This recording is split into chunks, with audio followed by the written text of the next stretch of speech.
Welcome to the Bible and Revelations. I respect your time and will start now. If you would like more information about Ozark hunger relief, please read the description below. Now here we go. Genesis 50. Joseph threw himself on his father and wept over him and kissed him. Then Joseph directed the physicians in his service to embalm his father Israel. So the physicians embalmed him, taking a full 40 days, for that was the time required for embalming.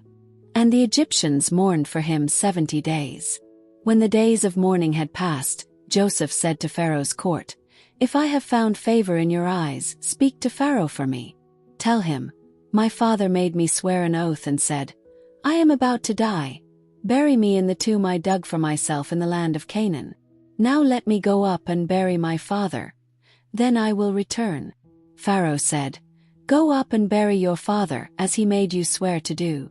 So Joseph went up to bury his father. All Pharaoh's officials accompanied him, the dignitaries of his court, and all the dignitaries of Egypt, besides all the members of Joseph's household and his brothers and those belonging to his father's household.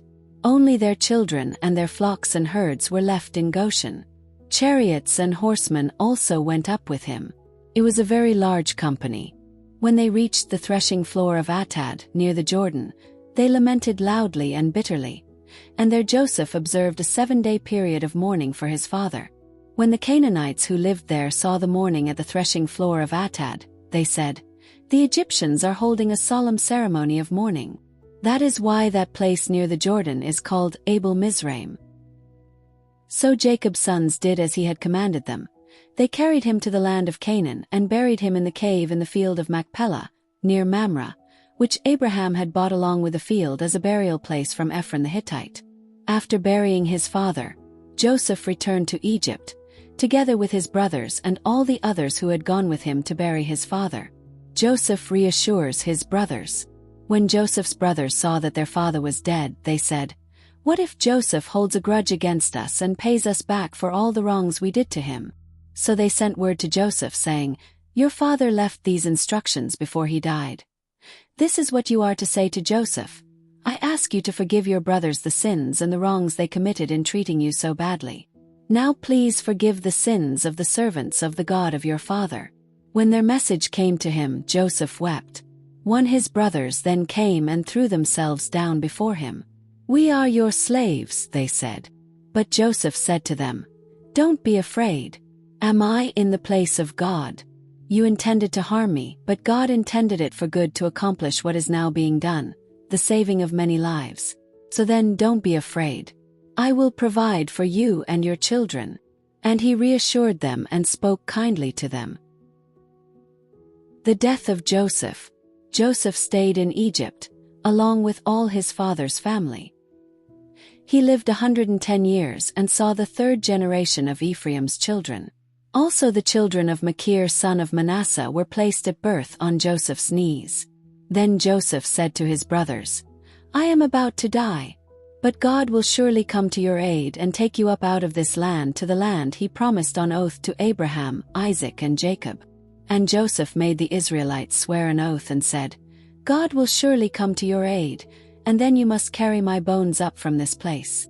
So Joseph died at the age of 110.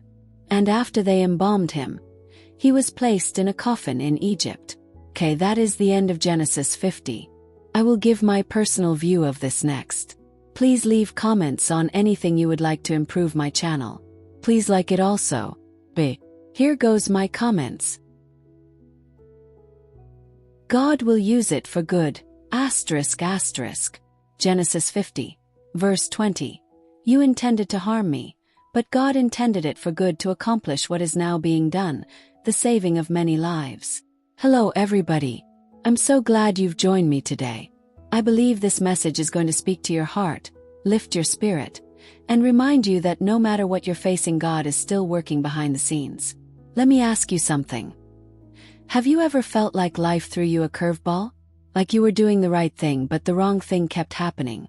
Maybe someone betrayed you, maybe a door closed, maybe you've been waiting a long time for a breakthrough. Of course you have, we all have. You need to focus on your blessings, learn from those negative experiences and stay focused on your blessings and your goals. You will be rewarded in the millennial reign. Well, I've got good news for you today. God is not finished with your story. What the enemy meant for harm, God is going to use for your good. Joseph's journey. In Genesis 50, we find Joseph standing before the very brothers who betrayed him. Years earlier, they threw him into a pit, sold him into slavery, and thought they'd gotten rid of him. But God had other plans.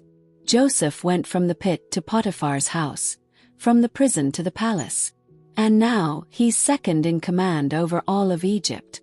When his brothers come to him, afraid he'll take revenge, Joseph says something powerful. You meant to harm me, but God meant it for good. Friend, that's not just a story, it's a promise. It's a picture of what God can do in your life.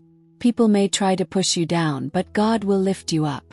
Life may not be fair, but God is still faithful. Your setback is a setup. You may be in a season right now where things don't make sense. You're doing your best, but the promotion didn't come. The relationship didn't work out. The healing hasn't happened yet. These setbacks are Satan trying to discourage you because he wants you to lose faith. He wants to stop you from praying. Don't let Satan win. Refocus on God and our glorious future. But like Joseph, you're not stuck, you're being positioned.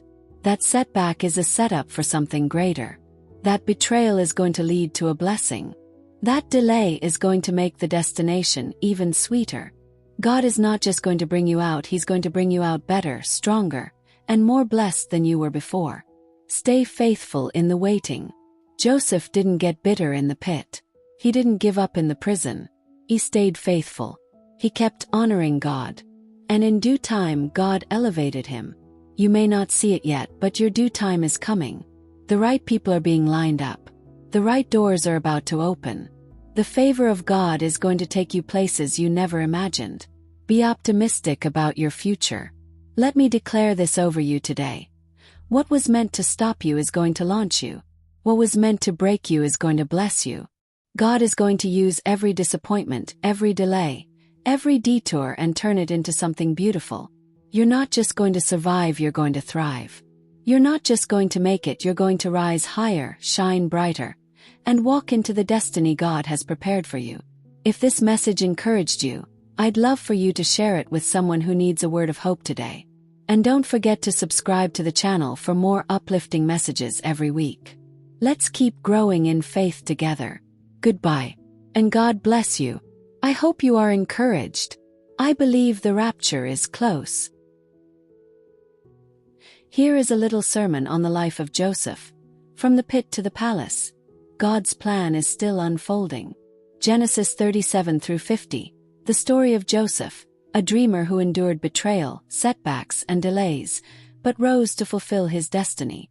I believe this message is going to speak directly to your heart. Maybe you've been in a season of waiting, or maybe you've faced some disappointments.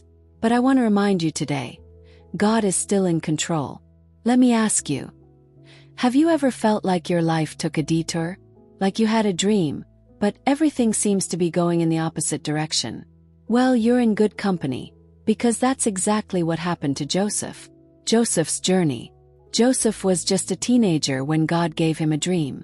He saw himself in a position of leadership, with influence and favor. But instead of rising up, he was thrown down. His own brothers betrayed him. He was sold into slavery. He was falsely accused and thrown into prison. It looked like the dream was dead. But what Joseph didn't know was that every step backward was actually a step forward in disguise. God was positioning him for something greater. Detours are not denials. You may feel like you're in a pit right now. Maybe someone betrayed you. Maybe you're stuck in a job you don't like. Maybe you've been praying for something and it hasn't happened yet. But like Joseph, you have to trust that God is still writing your story. The pit is not your final destination. The prison is not where your story ends. The palace is still in your future. God uses delays to develop us. He uses detours to direct us. And He uses disappointments to deepen our faith. Stay faithful in the process. Joseph didn't get bitter. He didn't give up. He kept doing the right thing even when the wrong thing was happening. And in due time, God elevated him. Genesis 41. Verse 41, Pharaoh said to Joseph, I hereby put you in charge of the whole land of Egypt. One moment Joseph was in prison. The next he was in the palace. That's how quickly God can turn things around. Friend, you may be one phone call, one opportunity, one divine connection away from your breakthrough. Keep being faithful. Keep trusting. Keep believing. Let me declare this over you today. Your dream is not dead, it's just in development. What was meant to harm you, God is going to use to bless you. The pit didn't stop Joseph. The prison didn't stop him. And nothing can stop what God has ordained for your life. You're not going to stay where you are. You're going to rise higher, dream bigger, and walk into the destiny God has prepared for you. If this message encouraged you, share it with someone who needs a reminder that God is still working. And don't forget to subscribe for more uplifting messages every week. Let's keep growing in faith together. Until next week, God bless you. Stay happy. We are blessed.